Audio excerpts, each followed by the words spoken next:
जी, मैं फ़रीदा राज हूँ और मैं ओरिजिनली बॉम्बे से हूँ, लेकिन पिछले 40 साल से हैदराबाद में क़याम पज़ीर हूँ। और मैं एक बाय प्रोफ़ेशन मैं एक टीचर हूँ। और जब मैंने देखा कि स्कूलों में बच्चों को कुछ काफ़ी मुश्किलात पैदा होती हैं क्लासरूम में, तो मैंने इस पर रिसर्च की और फिर मुझे मालूम हुआ कि एक कंडीशन है जिसको डिस्लेक्सिया कहते हैं। तो मैं उन बच्चों को पढ़ाने के लिए मैं एक रिमीडियल टीचर बन गई। और इसके ताल्लुक़ से मैंने बहुत सारे मज़ामीन लिखे पेपर्स में और किताबें लिखी।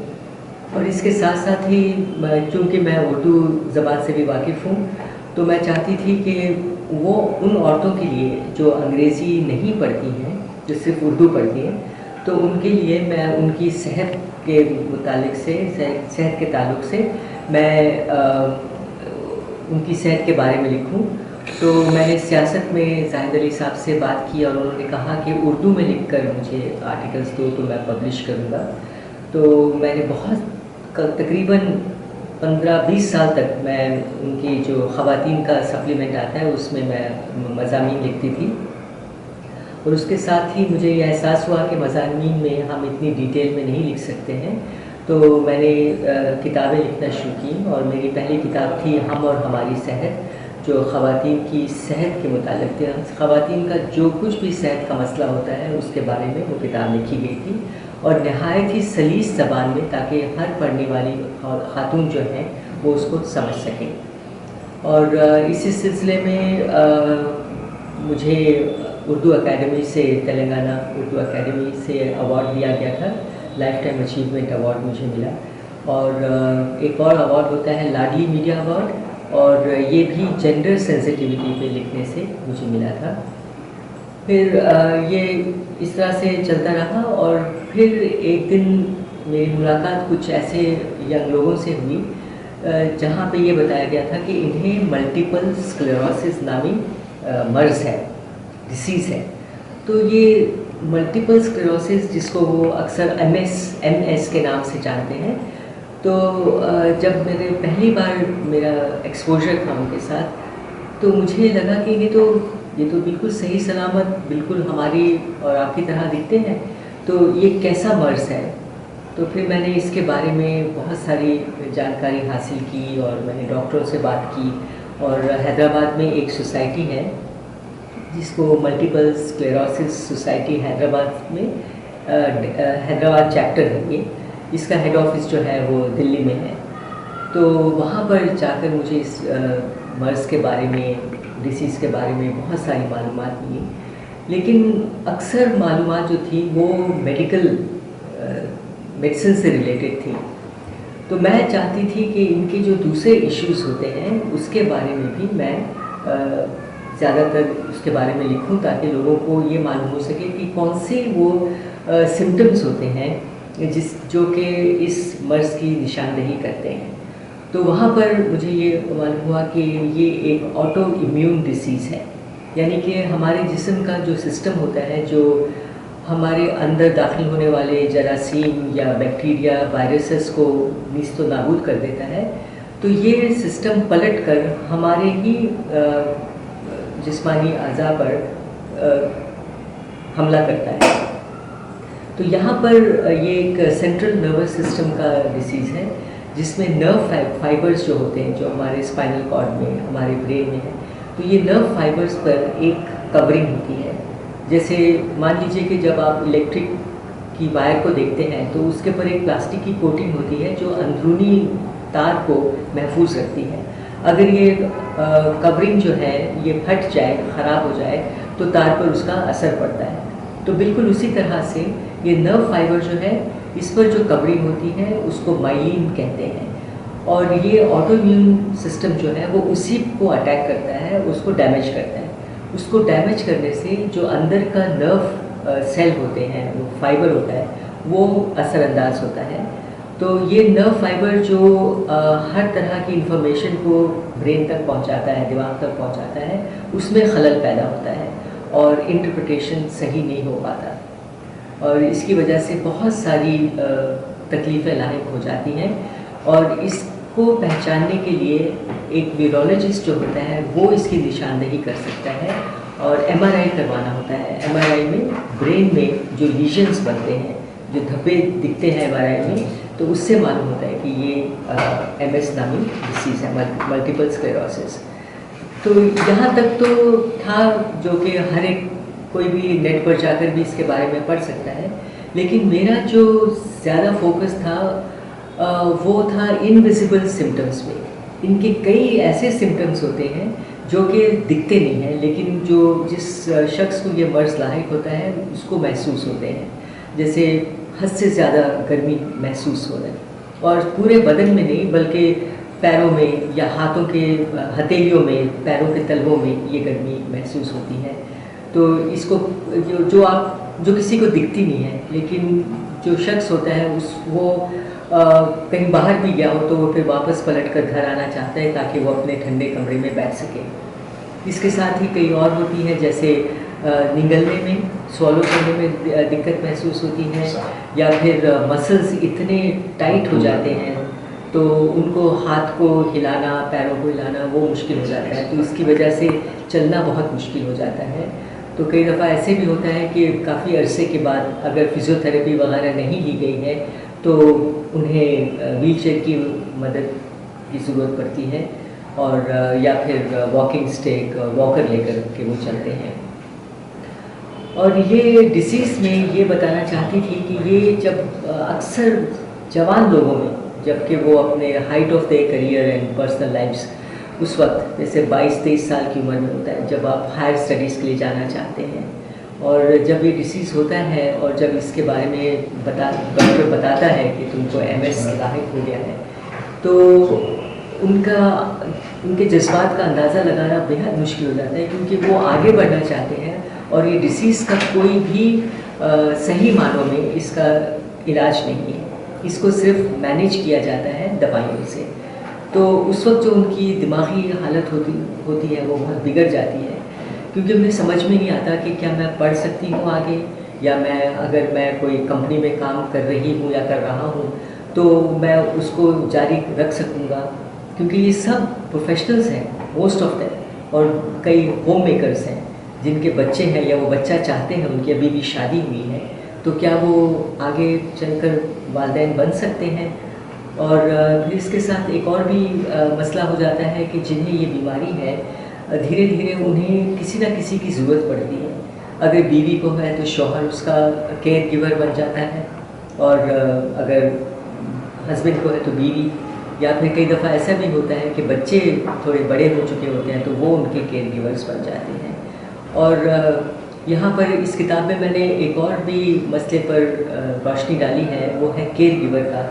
उमूमन हम ये सोच लेते हैं कि भाई कौन सी बड़ी बात है, तुम मेरे हस्बैंड हो या वाइफ हो तो मैं तो तुम्हारा ख्याल रखूँगी, लेकिन मेरी भी बीवी की भी कुछ अपनी निजी मसाइल होते हैं, कुछ ज़रूरियात होती हैं, तो क्या वो उसको पूरा कर पाते हैं, या हम उनको कुछ उनके मसाइल को समझते हुए क्या हम उस पर रोशनी डाल सकते हैं और उनको भी कुछ वक्त दिया जाए ताकि वो अपने आप की भी पहले खुद की देखभाल करेंगे तो ही वो दूसरों की देखभाल कर पाएंगे। तो इसमें ये बताया गया है, और किताब में मेरा फोकस है कि अगर इस मर्ज़ की तशख़ीस वक्त पर हो जाती है, बर वक्त होती है, और फिर उसके साथ ही ट्रीटमेंट शुरू हो जाता है, अगर ऐसा हो तो ये नौजवान लड़के लड़कियां जो हैं वो बहुत अच्छी ज़िंदगी, फुलफिलिंग लाइफ गुजार सकते हैं, ज़िंदगी में आगे बढ़ सकते हैं, खुश रह सकते हैं। तो डायग्नोसिस, तशख़ीस करना बेहद ज़रूरी है।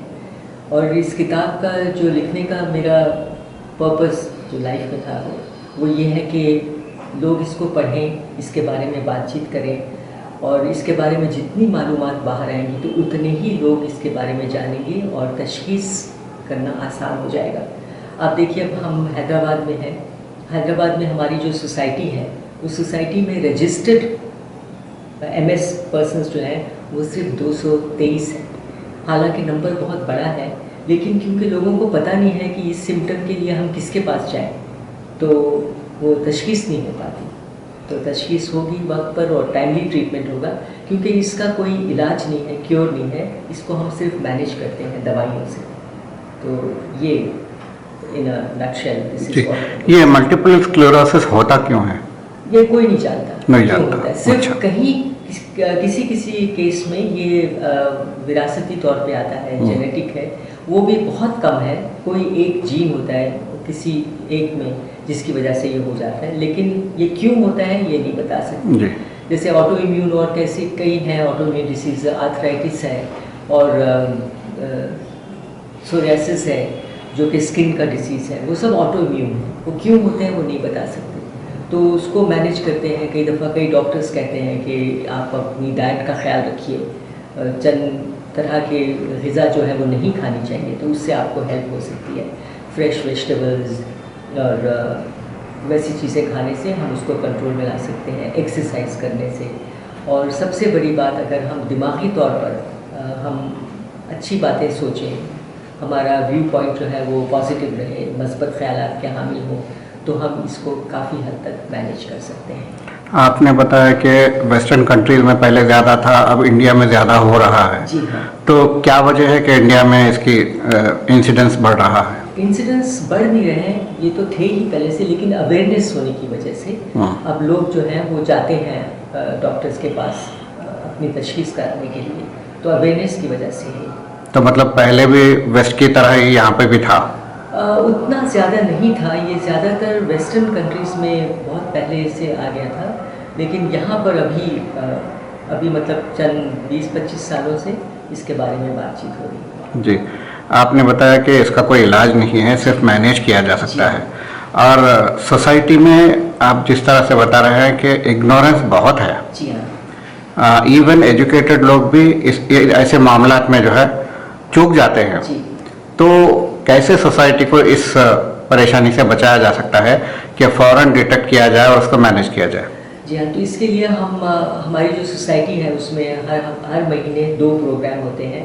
एक प्रोग्राम में हम लोगों को बुलाते हैं और फिर उस वक्त किसी डॉक्टर का लेक्चर होता है या कोई फिजियोथेरेपिस्ट आके इसको बताता है इसके बारे में, और अवेयरनेस क्रिएट करते हैं। इसके अलावा जब इंडिया MS डे होता है, अब ये 4 फरवरी को है, जिस दिन मेरी बुक लॉन्च होगी, तो वहाँ पे जितने लोग आएंगे वो इसके बारे में जानेंगे और फिर उनसे कितनी ज़्यादा ये मालूमात जो है इसकी दूसरों तक पहुँचेगी।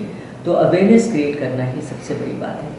और जब वर्ल्ड MS डे होता है तो वो हम कोई ऐसी पब्लिक जगह पे करते हैं, जैसे बंजारा हिल्स में सिटी सेंटर है, वहाँ पे वो जगह हमें फ्री देते हैं, नीचे जो उनका क्वाड्रेंगल है, तो वहाँ पर हम अपने पैम्फलेट्स रखते हैं। वहाँ पे कोई प्रोग्राम होता है जहाँ पे जो लोग शॉपिंग करने आते हैं वो लोग खड़े होकर देखते हैं कि ये क्या हो रहा है, यहाँ पे म्यूज़िक बज रहा है, लोग हैं, तो तब आके पता करते हैं, पूछते हैं और हम उनको बताते हैं कि ये MS नामी डिसीज़ है। ये लोग जो यहाँ पे खड़े थे आपके सामने वो उन्हें MS है, लेकिन आप देखें वो कितने आम जिंदगी गुजारने की कोशिश में लगे हैं। तो उस तरह से हम अवेयरनेस क्रिएट करते हैं। जी, एक बार किसी को डिटेक्ट हो जाए जी, उसके बाद आपने बताया कि इसको मैनेज करना होता है। जी। तो मैनेजमेंट में मेडिकेशन होता है, एक्सरसाइज होती है, या दोनों होते हैं? Medication is a must. Medicine से उसको कंट्रोल में मैनेज किया जाता है और अपने जोड़ों को, अपने हाथ पैरों को ठीक से चलने के लिए हमें एक्सरसाइज की बहुत ज़रूरी होती है। तो उसका खर्चा कितना आता है एक इंडिविजुअल को मैनेज करने के लिए? मेडिसिन्स बहुत महंगे होते हैं, तो जो इंजेक्शन दिए जाते हैं और तो वो काफ़ी महंगे होते हैं। तो कई दफ़ा हमारी सोसाइटी जो है उसको सब्सिडाइज करती है और जो फिजियोथेरेपी भी दी जाती है उन्हें, तो जो हमारे रजिस्टर्ड लोग हैं हम उनको प्रोवाइड करते हैं सब्सिडाइज रेट्स पे। ओके। तो वो सोसाइटी की तरफ से हो जाता है। और अभी चंद कॉर्पोरेट्स को भी हम लोगों ने उनसे भी बातचीत की है, तो वो भी आगे आए हैं कि हम 5 लोगों का खर्च, मेडिसिन का खर्च जो है वो उठाएंगे, तो उस तरह से हम उनकी हेल्प कर सकते हैं। समाज के किस तबके में इस बीमारी का ज़्यादा? नहीं, वो बताना बहुत मुश्किल है। अच्छा। क्योंकि आप देखिए जो एक सर्टन अपर क्लास के हैं जिनके पास सहूलतें हैं, तो वो लोग डॉक्टर्स से मिलना और फिर MRI वगैरह करवाना, आप जानते हैं MRI खुद बहुत महंगा है। तो और जो निचले तबके के हैं, पछड़े हुए जिन्हें कहते हैं, तो वो पहली बात तो वो जो सिम्टम्स होते हैं उसी को वो नहीं पहचान पाते। वो सोचते हैं कि ठीक हो जाएगा, आज मुझे ऐसा महसूस हो रहा है, शायद ठीक हो जाएगा।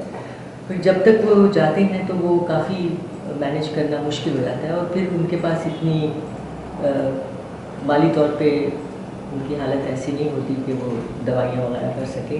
तो तब उन्हें जब किसी से मालूम होता है कि भी यहाँ पर एक सोसाइटी है, तब वो हमसे आके राब्ता कायम करते हैं, और फिर हमसे जो हो सकता है हम फंड्स रेज करते हैं ताकि सोसाइटी को चला सकें, लोगों की हेल्प कर सकें।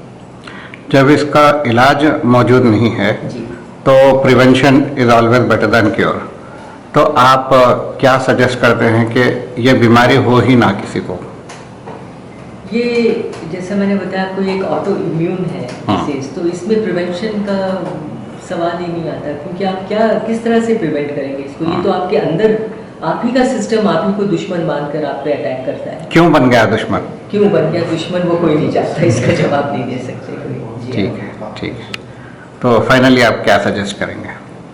मैं ये सजेस्ट करती हूँ कि इसके बारे में जितनी मज़ामीन लिखे जाएँ, जितनी अवेयरनेस क्रिएट की जाए, और हमारे यहाँ पर बहुत सारे लोग पढ़ते नहीं हैं, तो हम जैसे फ्लैश मॉब कहते हैं ना, प्रोग्राम्स होते हैं, सडनली एक मार्केट प्लेस में या मॉल में आप देखेंगे, तो हम वैसे प्रोग्राम करते हैं, तो तब लोग खड़े होकर देखते हैं, अच्छा ये MS नाम की भी कोई एक, तो वैसे जब ये MS कहते हैं तो वो भी एक मसला था कि किसी ने कहा कि भी MS वो माइक्रोसॉफ्ट है क्या, या फिर MS धोनी, ये MS क्या है? मेरा खुद का बेटा है, उसने वो क्रिकेटर, वो भी क्रिकेट खेलता है, तो उसने कहा कि मम्मी आपने इसका नाम MS रखा, तो MS तो लोग सोचेंगे धोनी के बारे में लिख रहे हैं। तो मगर मैं ये चाहती थी कि MS को लोग आउट ऑफ क्यूरियोसिटी ये सोचिए MS क्या है, तो उसको फिर वो पढ़ने की कोशिश करेंगे, उसके बारे में जानने की कोशिश करेंगे। तो तशखीस बहुत ज़रूरी, और लोगों का ये जानना बेहद ज़रूरी है कि अगर बर वक्त अगर इसका इलाज शुरू किया जाए तो आप एक नॉर्मल हेल्दी लाइफ लीड कर सकते हैं। हैदराबाद में इस डिजीज़ के अच्छे डॉक्टर्स कौन हैं इलाज करने वाले? बहुत सारे हैं, न्यूरोलॉजिस्ट हैं। अच्छा। आपको न्यूरोलॉजिस्ट के पास जाना होता है, ठीक। तो बहुत सारे डॉक्टर्स हैं, हर हॉस्पिटल में, अपोलो में है, किम्स में है, यशोदा में है, बहुत अच्छे सीनियर डॉक्टर्स हैं। तो इनिशियली फिजिशियन जो है इसको डिटेक्ट कर सकते हैं? नहीं, ये भी एक बहुत बड़ा मसला है कि बहुत सारे फिजिशियंस भी नहीं इसको डिटेक्ट कर पाते हैं। कुव्वत बसारत, तो ये डिसीज़ जो है कुव्वत बसारत पर असरअंदाज होता है।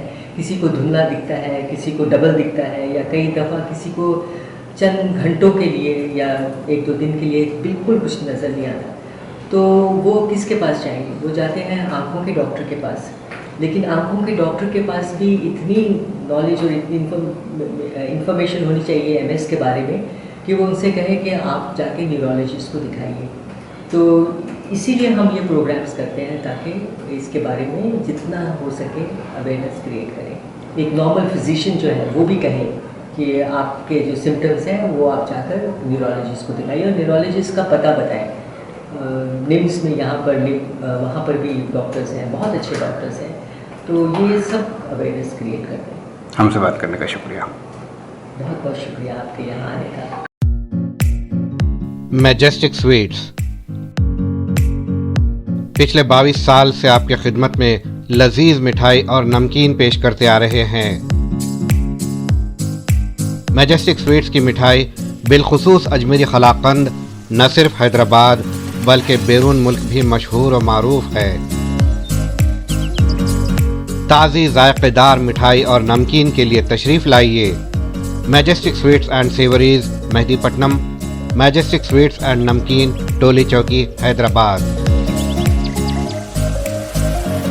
नाम रखाई के स्पेशल लड्डू या गिफ्ट पैक ऑर्डर करने के लिए कॉल करें 8125359745 या 98858 75153 पर।